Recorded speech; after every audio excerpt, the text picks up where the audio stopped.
नमस्कार साथियों, आप सभी का इन टॉक पर स्वागत है। मैं हूं शशिकांत कुमार। आज के इस वीडियो विश्लेषण में हम बात करने जा रहे हैं उस विषय पर जो कि काफ़ी महत्वपूर्ण हो जाता है साथियों, और वो विषय क्या है 2024 की रणभूमि। और 2024 की रणभूमि में क्या होने वाला है ये हम आपको बताएंगे। अब हम रुकेंगे नहीं, लगातार आपको 2024 की रणभूमि से जुड़े अपडेट देते रहेंगे। इसी कड़ी में आज मैं आपको बताने जा रहा हूँ नरेंद्र मोदी के ऊपर चक्रव्यूह, जिससे शायद ही विपक्ष पार कर पाएगी। और याद करिए, महाभारत के काल में अभिमन्यु चक्रव्यूह के अंदर चला गया, लेकिन उस चक्रव्यूह से नहीं निकल पाया। ठीक उसी तरह से मोदी के वो चक्रव्यूह जिसके पार पाना विपक्ष के लिए आसान नहीं, और विपक्ष उस चक्रव्यूह को कैसे पार कर सकती है ये भी हम आपको बताएंगे।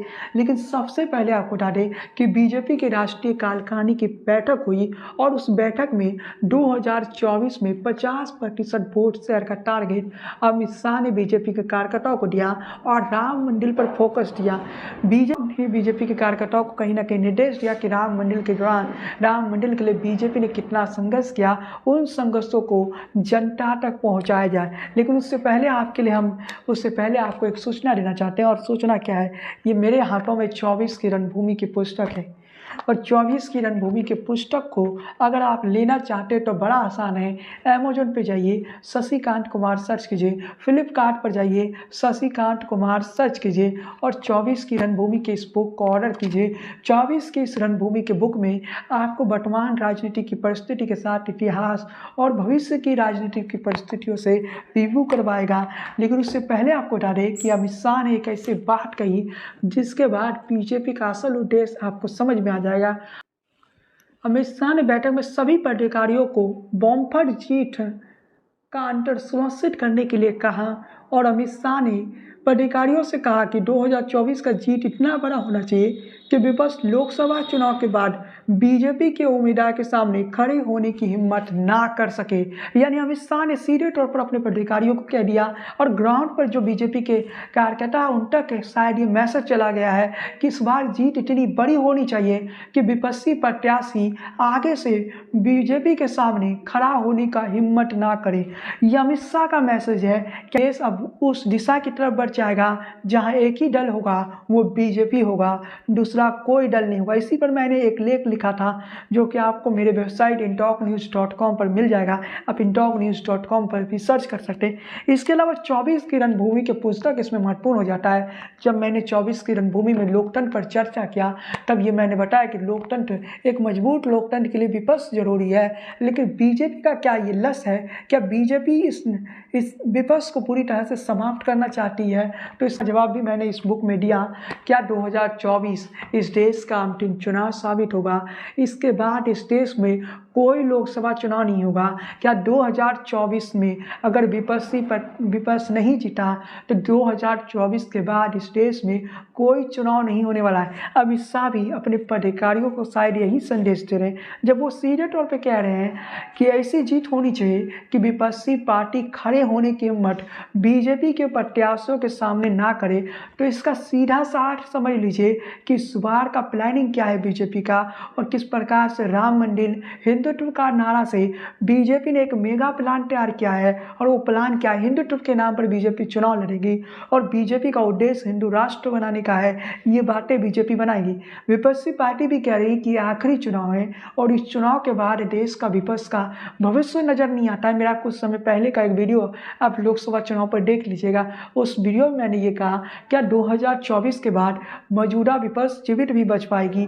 आज इसी सवाल का गौर करिए कि जिस प्रकार की परिस्थिति अब बन रही है, अमित शाह ने तो सीधे तौर पर कह दिया, बीजेपी के पदाधिकारियों को निर्देश दे दिया अमित शाह ने कि जीत इतनी बड़ी होनी चाहिए कि बीजेपी के सामने विपक्ष का कोई प्रत्याशी खड़ा होने का हिम्मत ना करे।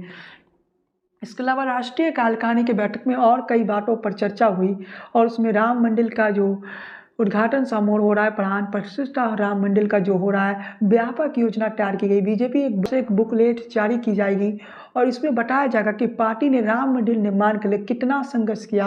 बीजेपी राम मंदिर समारोह के बजट आरएसएस और बीएसपी के सभी कार्यक्रम में समर्थन देने और उसमें भाग लेने का संकल्प लिया। राम मंदिर समारोह में अपने अभियान के दौरान बीजेपी इस बात पर प्रकाश डाले कैसे विपक्षी दलों ने राम मंदिर के निर्माण रोकने की प्रयास। बीजेपी 1 जनवरी से राम मंदिर समारोह के लिए अभियान अभियान चलाने का फैसला है, जिसमें बीजेपी के कार्यकर्ताओं को देश भर के सभी गांव में घर घर जाएंगे और लोगों को राम मंदिर के लिए दिया लाइटिंग कार्यक्रमों में भाग लेने के लिए प्रोत्साहित करेंगे।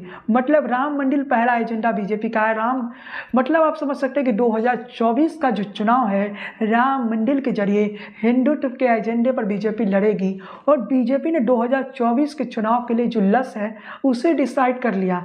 अब इस हिंदुत्व का जवाब किसके पास है? विपक्ष के पास क्या जवाब है? क्योंकि जैसा कि मैंने बताया कि बीजेपी ने 3 चक्रव्यूह, प्रधानमंत्री नरेंद्र मोदी ने विपक्षी दलों के लिए एक चक्रव्यूह तैयार किया है और इस चक्रव्यूह से निकलने के लिए विपक्ष के पास रास्ता क्या है। तो पहली चक्रव्यूह जो प्रधानमंत्री नरेंद्र मोदी ने विपक्षी पार्टियों के लिए तैयार किया है वो चक्रव्यूह है हिंदुत्व कार्ड। प्रधानमंत्री मोदी हिंदुत्व कार्ड खेलेंगे, हिंदू राष्ट्र का विषय उठाएंगे, मोदी हिंदुत्व का कार्ड खेलेंगे। बीजेपी के बड़े नेता सीधे तौर पर हिंदू राष्ट्र के बारे में नहीं कहेगी, लेकिन बीजेपी के जो संगठन है, संघ से जुड़े संगठन है, वो संगठन लगातार जनता को ये बताएगी कि भारत हिंदू राष्ट्र बनने ही वाला है और नरेंद्र मोदी तीसरी बार चुनाव जीतेंगे।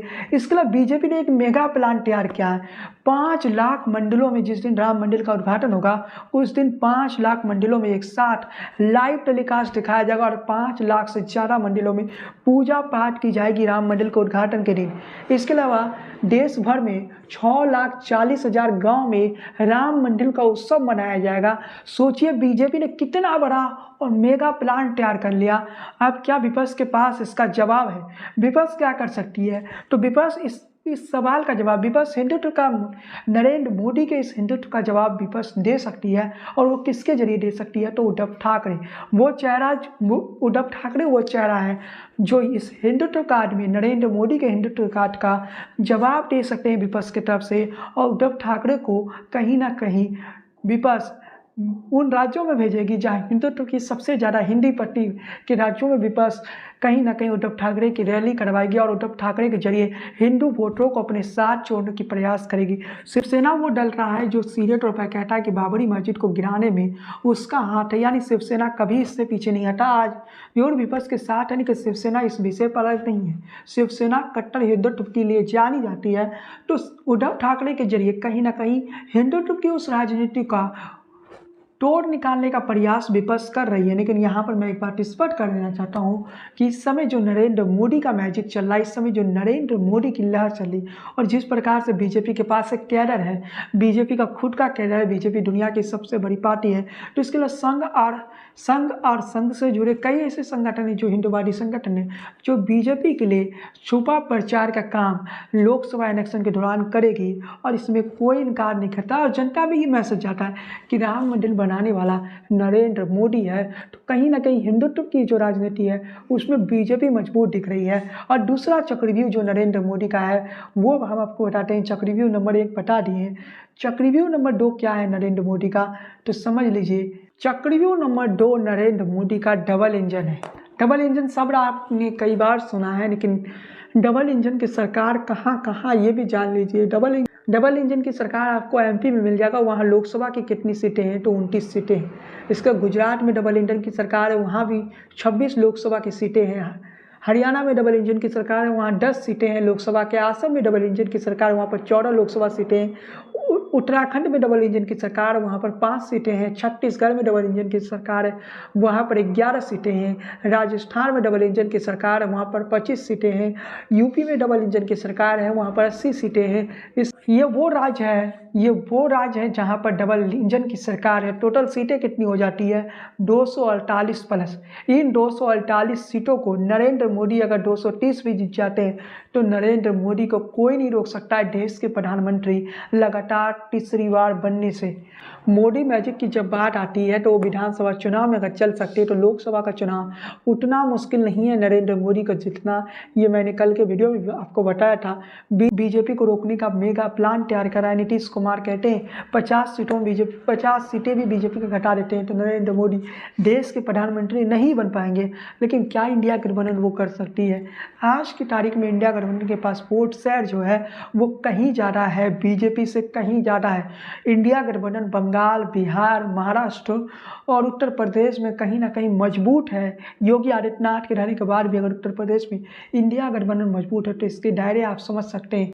बंगाल, बिहार और महाराष्ट्र में ही बीजेपी को लॉस हो जाता है, तो आप समझ लीजिए कि बीजेपी का लगातार तीसरी बार सत्ता में आना कहीं ना कहीं कठिन हो जाएगा। लेकिन नरेंद्र मोदी का मैजिक अलग काम करता है साथियों।